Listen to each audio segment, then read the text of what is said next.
जय हिंद दोस्तों, स्वागत है आपका हमारे YouTube चैनल में। दोस्तों, पिछले वीडियो में हम लोग प्रैक्टिस सेट 1 के सभी महत्वपूर्ण क्वेश्चन को देखे थे। आज के वीडियो में हम लोग प्रैक्टिस सेट 2 के सभी महत्वपूर्ण क्वेश्चनों को देखने वाले हैं। तो चलिए प्रैक्टिस सेट को शुरू करते हैं और देखते हैं कि पहला क्वेश्चन क्या है। तो दोस्तों पहला क्वेश्चन है दोस्तों कि कांची के कैलाशनाथ मंदिर का निर्माण किसने कराया। कांची के कैलाशनाथ मंदिर का निर्माण किसने कराया। तो दोस्तों इसका राइट आंसर हो जाएगा option number A, Narasimha Varman द्वितीय। इसका राइट आंसर हो जाएगा option number A, Narasimha Varman द्वितीय जो है कांची के कैलाशनाथ मंदिर का निर्माण करवाए।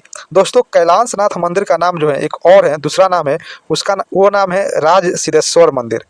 राज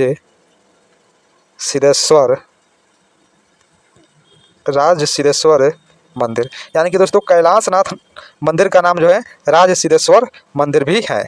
दोस्तों ये जो नरसिंह वर्मन द्वितीय है यह एक पल्लव राजा थे।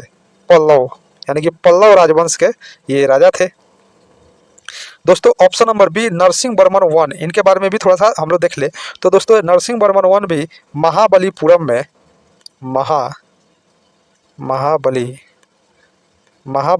में एक मंदिर बनवाए थे और उस मंदिर का नाम है एकाश्म मंदिर। उस मंदिर का नाम है दोस्तों एकाश्म मंदिर। और दोस्तों इस एकाश्म मंदिर को जो है रथ मंदिर के नाम से भी जाना जाता है। पूरे भारत में दोस्तों रथ मंदिरों की संख्या 7 है, जिसमें सबसे छोटा रथ मंदिर द्रौपदी रथ मंदिर है। चलिए अगला क्वेश्चन को देखते हैं। तो अगला क्वेश्चन है दोस्तों 2 नंबर क्वेश्चन है दोस्तों कि हर्षवर्धन के दरबारी कवि कौन थे। हर्षवर्धन के दरबारी कवि कौन थे। तो दोस्तों इसका राइट आंसर हो जाएगा ऑप्शन नंबर सी, वाणभट्ट। यहाँ पर दोस्तों न होगा, न, वाणभट्ट। हर्षवर्धन के दरबारी कवि जो है वाणभट्ट थे। और वाणभट्ट के द्वारा दोस्तों 2 पुस्तकों का रचना किया गया और उन पुस्तकों का नाम है, पहला पुस्तक का नाम है हर्षचरित और दूसरा पुस्तक का नाम है कादम्बरी। तो इस तरह दोस्तों वाणभट्ट के द्वारा हर्षचरित और कादम्बरी नामक पुस्तक का रचना किया गया और यह हर्षवर्धन के दरबार में कवि के रूप में रहते थे। चलिए अगला क्वेश्चन को देखते हैं। तो अगला क्वेश्चन है 3 नंबर क्वेश्चन है दोस्तों कि पुष्यभूति वंश की राजधानी कहाँ था। पुष्यभूति वंश की राजधानी कहाँ था। तो दोस्तों इसका राइट आंसर हो जाएगा option number D, Thaneshwar. Pushyabhuti वंश की राजधानी जो है थानेश्वर था। साथियों थानेश्वर जो है अभी वर्तमान में हरियाणा के कुरुक्षेत्र जिला में है। कुरुक्षेत्र जिला में है और इसका अभी वर्तमान में नाम है थानेसर। और दोस्तों ये जो पुष्यभूति वंश है इसकी संस्थापक जो है, इसकी स्थापना जो है, संस्थापक जो है पुष्यभूति थे। इस बात को आप लोग ध्यान में रखिएगा कि इसकी संस्थापक जो है पुष्यभूति थे। तो इस तरह दोस्तों पुष्यभूति वंश की राजधानी थानेश्वर वर्तमान में हरियाणा के कुरुक्षेत्र में थानेश्वर नाम से है और पुष्यभूति वंश की स्थापना जो है, संस्थापक जो है पुष्यभूति थे। चलिए अगला क्वेश्चन को देखते हैं। 4 नंबर क्वेश्चन है दोस्तों कि राष्ट्रकूट राजवंश का संस्थापक कौन था। राष्ट्रकूट राजवंश का संस्थापक कौन था। तो दोस्तों इसका राइट आंसर हो जाएगा ऑप्शन नंबर बी, दंती दुर्ग। ऑप्शन नंबर बी, दंती दुर्ग जो है इसका राइट आंसर हो जाएगा। इन्होंने राष्ट्रकूट राजवंश की जो है स्थापना की है और दोस्तों 752 ईस्वी में, इस बात को आप लोग ध्यान रखें कि 752 ईस्वी में इन्होंने राष्ट्रकूट राजवंश की स्थापना की है। और दोस्तों इस राजवंश का राजधानी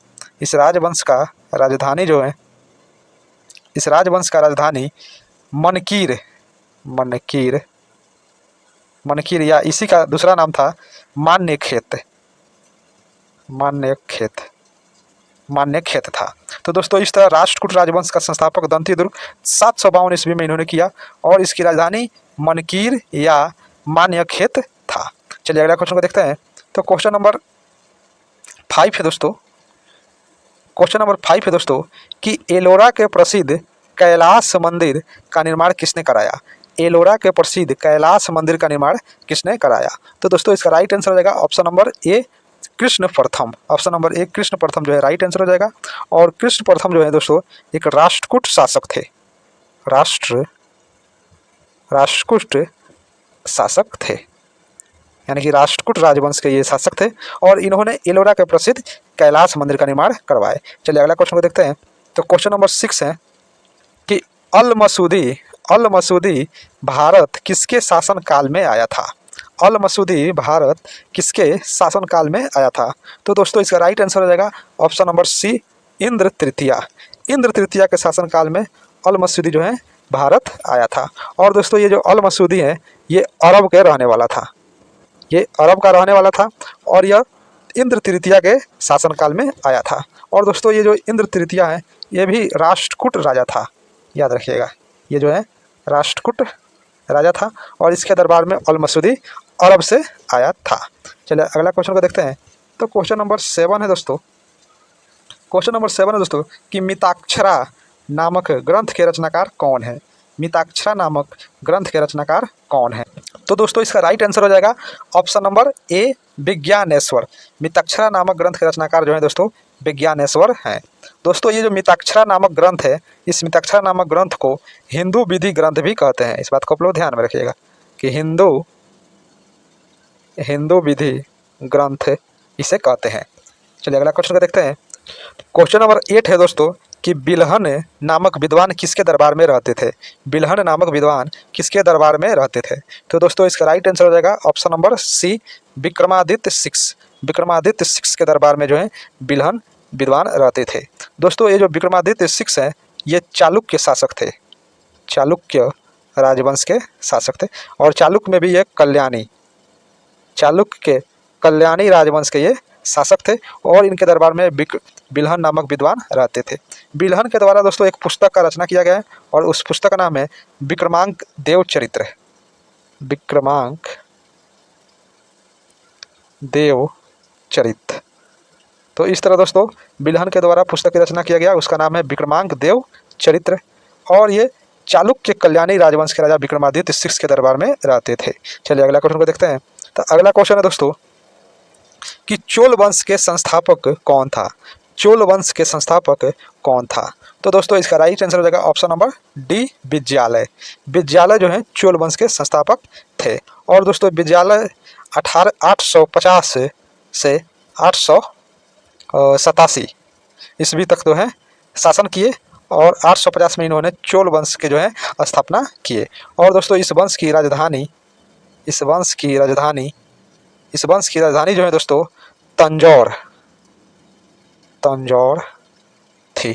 इस वंश की राजधानी जो है दोस्तों तंजौर थी। इस बात को आप लोग ध्यान में रखिएगा। इसी को दोस्तों तंजौर को ही तंजाउर, तंजाए भी बोला जाता है, लेकिन मुख्य रूप से इसका नाम तंजौर है। तो इस वंश चोल वंश की राजधानी तंजौर थी और इसके संस्थापक विजयालय 850 से 837 ईस्वी तक इन्होंने शासन किया। चलिए अगला क्वेश्चन को देखते हैं। तो क्वेश्चन नंबर 10 है दोस्तों कि राज राजेश्वर मंदिर का निर्माण किसने करवाया? राज राजेश्वर मंदिर का निर्माण किसने करवाया? तो दोस्तों इसका राइट आंसर हो जाएगा ऑप्शन नंबर बी, राजराज प्रथम। राजराज प्रथम जो है इसका राइट आंसर हो जाएगा। इन्होंने राज राजेश्वर मंदिर का निर्माण करवाया। दोस्तों ये राजराज प्रथम है, ये शैव धर्म को मानते थे, ये जो है शैव धर्म को मानते थे। और दोस्तों इस वंश का भी जो है राजधानी तंजौर था, तंजौर। तो एक राजेश्वर मंदिर का निर्माण राजराज प्रथम करवाया, शैव धर्म को मानते थे और इनकी राजधानी तंजौर था। चलिए अगला क्वेश्चन को देखते हैं। तो अगला क्वेश्चन है दोस्तों 11 नंबर कि सूर्य के सबसे नज़दीकी ग्रह कौन है? सूर्य के सबसे नज़दीकी ग्रह कौन है? तो दोस्तों इसका राइट आंसर हो जाएगा ऑप्शन नंबर डी, बुध। सूर्य के सबसे नज़दीकी ग्रह जो है बुध है। और दोस्तों बुध जो है सबसे छोटा ग्रह भी है, सबसे छोटा ग्रह। तो इस तरह दोस्तों सबसे छोटा ग्रह बुध और सूर्य के सबसे नज़दीक भी यही है। चलिए अगला क्वेश्चन को देखते हैं। तो अगला क्वेश्चन है दोस्तों कि सौर मंडल का सबसे गर्म ग्रह कौन है? सौर मंडल का सबसे गर्म ग्रह कौन है? तो दोस्तों इसका राइट आंसर होगा ऑप्शन नंबर ए, शुक्र। शुक्र जो है सौर मंडल का सबसे गर्म ग्रह है, इसलिए राइट आंसर ऑप्शन नंबर ए हो जाएगा। चलिए अगला क्वेश्चन को देखते हैं। तो 13 नंबर क्वेश्चन है दोस्तों कि सौर मंडल का सबसे ऊंचा पर्वत कौन है? सौर मंडल का सबसे ऊंचा पर्वत कौन है? तो दोस्तों इसका राइट आंसर हो जाएगा ऑप्शन नंबर सी, निक्स ओलंपिया। ऑप्शन नंबर सी, निक्स ओलंपिया जो है इसका राइट आंसर हो जाएगा। ये सौर मंडल का सबसे ऊंचा पर्वत है। दोस्तों ये निक्स ओलंपिया माउंट एवरेस्ट से 3 गुना बड़ा है, माउंट एवरेस्ट से 3 गुना बड़ा है। और दोस्तों ये जो है मंगल ग्रह पर स्थित है, इस बात को आप लोग ध्यान में रखिएगा। ये मंगल ग्रह पर स्थित है, माउंट एवरेस्ट से 3 गुना बड़ा है और सौर मंडल का सबसे ऊंचा पर्वत अभी ये है। चलिए अगला क्वेश्चन को देखते हैं। तो क्वेश्चन नंबर 14 है कि सौर मंडल का सबसे बड़ा ग्रह कौन है? सौर मंडल का सबसे बड़ा ग्रह कौन है? तो दोस्तों इसका राइट आंसर हो जाएगा option number B, Brihaspati. Option number B, Brihaspati जो है राइट आंसर हो जाएगा। सौर मंडल का सबसे बड़ा ग्रह बृहस्पति है, इसलिए इसका right answer option number B सही है। चलिए अगला क्वेश्चन को देखते हैं। तो क्वेश्चन नंबर 15 है कि सौर मंडल में आकार के दृष्टि से पांचवा सबसे बड़ा ग्रह कौन है? सौर मंडल में आकार के दृष्टि से पांचवा सबसे बड़ा ग्रह कौन है? तो दोस्तों इसका राइट आंसर हो जाएगा ऑप्शन नंबर ए, अपना पृथ्वी। पृथ्वी जो है राइट आंसर हो जाएगा। सौर मंडल के आकार से ये पांचवा सबसे बड़ा ग्रह है। आइए पृथ्वी के बारे में थोड़ा सा और जान ले। तो पृथ्वी जो है दोस्तों ये अपने अक्ष पर 23.5 डिग्री झुकी हुई है, इस बात को आप लोग ध्यान में रखिएगा। यह अपने अक्ष पर 23.5 डिग्री झुकी हुई है। और दोस्तों यह सौर मंडल का एकमात्र ऐसा ग्रह है जिस पर जीवन है, जिस पर जीवन है। और दोस्तों इसका अपना एक उपग्रह भी है, अपना उपग्रह है जिसका नाम है चंद्रमा। चंद्रमा। तो इस तरह दोस्तों पृथ्वी का अपना उपग्रह और उसका नाम चंद्रमा। सौरमंडल का सबसे यही एक ऐसा ग्रह है जिस पर जीवन है और यह अपने अक्ष पर 23.5 डिग्री झुकी हुई है। चलिए अगला क्वेश्चन को देखते हैं। तो क्वेश्चन नंबर 16 है कि भारतीय संविधान के प्रस्तावना को परिचय पत्र किसने कहा है?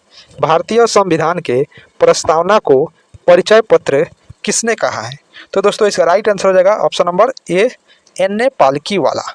एन.ए. पालकीवाला ने दोस्तों भारतीय संविधान की प्रस्तावना को परिचय पत्र कहा है, इसलिए इसका right answer option number C सही है।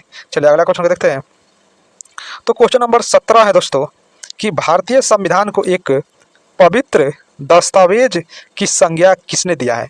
भारतीय संविधान को एक पवित्र दस्तावेज की संज्ञा किसने दिया है? तो दोस्तों इसका राइट आंसर हो जाएगा option number B, Bhimrao Ambedkar. Doctor Bhimrao Ambedkar के द्वारा भारतीय संविधान को एक जो है पवित्र दस्तावेज की संज्ञा दिया गया है, इसलिए इसका right answer option number B सही है। चलिए अगला क्वेश्चन को देखते हैं। तो क्वेश्चन नंबर 18 है दोस्तों कि भारतीय संविधान में अनुसूचियों की संख्या कितनी है? भारतीय संविधान में अनुसूचियों की संख्या कितनी है? तो दोस्तों इसका राइट आंसर हो जाएगा ऑप्शन नंबर ए, 12। भारतीय संविधान में अनुसूचियों की संख्या 12 है। लेकिन दोस्तों अभी वर्तमान में जो संविधान है इसमें 12 है, लेकिन मूल संविधान जो था उसमें अनुसूचियों की संख्या जो है 8 था, इसलिए मूल संविधान में अनुसूचियों की संख्या 8 था। और दोस्तों जो है संविधान संशोधन करके 9वां, 10वां, 11वां और 12वां जो है अनुसूचियों को भारतीय संविधान में जोड़ा गया, इसलिए दोस्तों 8 और 4 12 हो गया, इसलिए अभी वर्तमान में भारतीय संविधान में अनुसूचियों की संख्या 12 है। चलिए अगला क्वेश्चन को देखते हैं। तो अगला क्वेश्चन को देखते हैं। तो अगला क्वेश्चन है दोस्तों कि भारतीय संविधान के किस अनुसूची में भूमि सुधार संबंधी प्रावधान है? भारतीय संविधान के किस अनुसूची में भूमि सुधार संबंधी प्रावधान है? तो दोस्तों इसका राइट आंसर हो जाएगा ऑप्शन नंबर डी, 9वां। भारतीय संविधान के 9वां जो है अनुसूची में भूमि सुधार संबंधी प्रावधान है। और दोस्तों इस 9वां अनुसूची को जो है पहला संविधान संशोधन, फर्स्ट संविधान, इसको संविधान आप लोग समझिएगा, संविधान संशोधन जो किया गया 1951 में, फर्स्ट संविधान संशोधन जो है किया गया 1951 में। और दोस्तों उसमें 9वां संविधान अनुसूची को जोड़ा गया और उस अनुसूची में भूमि सुधार संबंधी प्रावधान है। चलिए अगला क्वेश्चन को देखते हैं। तो क्वेश्चन नंबर 20 है कि पुलिस, लोक स्वास्थ्य और स्वच्छता जैसे विषय भारतीय संविधान के किस सूची में शामिल है? पुलिस, लोक स्वास्थ्य और स्वच्छता जैसे विषय भारतीय संविधान के किस सूची में शामिल है? तो दोस्तों इसका राइट आंसर हो जाएगा ऑप्शन नंबर बी, राजसूची जो इसका राइट आंसर हो जाएगा। राजसूची में ये सारी के सारी विषय जो है शामिल है। और दोस्तों राजसूची पर कानून बनाने का अधिकार राज्य के विधानमंडल का होता है। इस बात को आप लोग ध्यान में रखिएगा कि राजसूची के विषय पर कानून बनाने का अधिकार राज्य के विधानमंडल को होता है, राज्य के।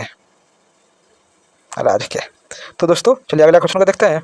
तो क्वेश्चन नंबर 21 है दोस्तों कि समाजवादी समाज की स्थापना करना कौन सी पंचवर्षीय योजना का मुख्य उद्देश्य था? समाजवादी समाज की स्थापना करना कौन सी पंचवर्षीय योजना का मुख्य उद्देश्य था? तो दोस्तों इसका राइट आंसर हो जाएगा ऑप्शन नंबर ए, द्वितीय पंचवर्षीय योजना का मुख्य उद्देश्य था समाजवादी समाज का स्थापना करना।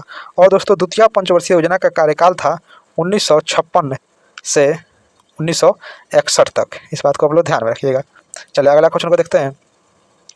तो अगला क्वेश्चन है दोस्तों 22 नंबर कि प्लान्ड इकोनॉमी फॉर इंडिया नामक पुस्तक के लेखक कौन है? प्लान्ड इकोनॉमी फॉर इंडिया नामक पुस्तक के लेखक कौन है? तो दोस्तों इसका राइट आंसर हो जाएगा option number C, Visvesvaraya. Visvesvaraya जो है इसका राइट आंसर हो जाएगा। और दोस्तों विश्वेश्वरैया के द्वारा इस पुस्तक को 1934 में लिखा गया। चलिए अगला क्वेश्चन को देखते हैं। तो अगला क्वेश्चन है दोस्तों 23 नंबर कि देश में गरीबी और बेरोजगारी समाप्त करना है, देश में गरीबी और बेरोजगारी समाप्त करना कौन सी पंचवर्षीय योजना का मुख्य उद्देश्य था? देश में गरीबी और बेरोजगारी समाप्त करना कौन सी पंचवर्षीय योजना का मुख्य उद्देश्य था? तो दोस्तों इसका राइट आंसर हो जाएगा ऑप्शन नंबर बी, 10वीं पंचवर्षीय योजना का मुख्य उद्देश्य था देश में गरीबी और बेरोजगारी को समाप्त करना।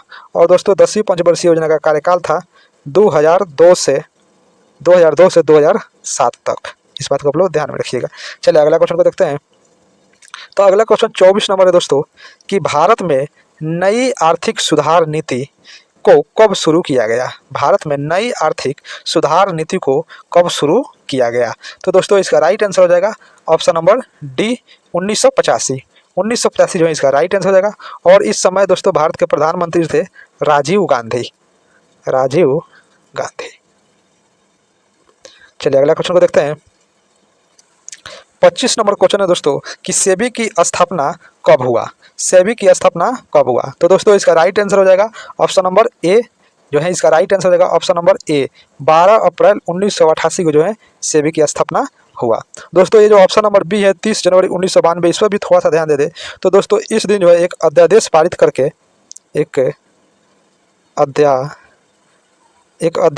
करके सेबी को एक वैधानिक निकाय बनाया गया। एक वैधानिक निकाय बनाया गया सेबी को। और इसी दिन दोस्तों सेबी अधिनियम संशोधित जो है एक कानून पारित करके म्यूचुअल फंड और स्टॉक मार्केट पर सेबी का नियंत्रण का अधिकार दिया गया। तो इस तरह दोस्तों 30 जनवरी 1992 को अध्यादेश पारित हुआ और सेबी को वैधानिक निकाय बनाया गया। तथा दूसरा काम, सेबी अधिनियम संशोधित विधेयक जो है पारित करके म्यूचुअल फंड और स्टॉक मार्केट पर नियंत्रण का अधिकार भी सेबी को दिया गया। और इसकी स्थापना 12 अप्रैल 1988 को हुआ। दोस्तों आप लोगों को ऊपर छोड़ते हैं कि कमेंट बॉक्स में आप लोगों को लिखना है कि सेबी का मुख्यालय कहाँ है? HW में कि सेबी का मुख्यालय कहाँ है तथा सेबी का फुल फॉर्म, दूसरा है कि सेबी का फुल फॉर्म और सेबी का मुख्यालय कहाँ है, आप लोगों को कमेंट में लिखना है। और बाकी आज के क्वेश्चन जो है अगर आपको अच्छा लगा होगा तो वीडियो को लाइक शेयर कमेंट जरूर कीजिएगा।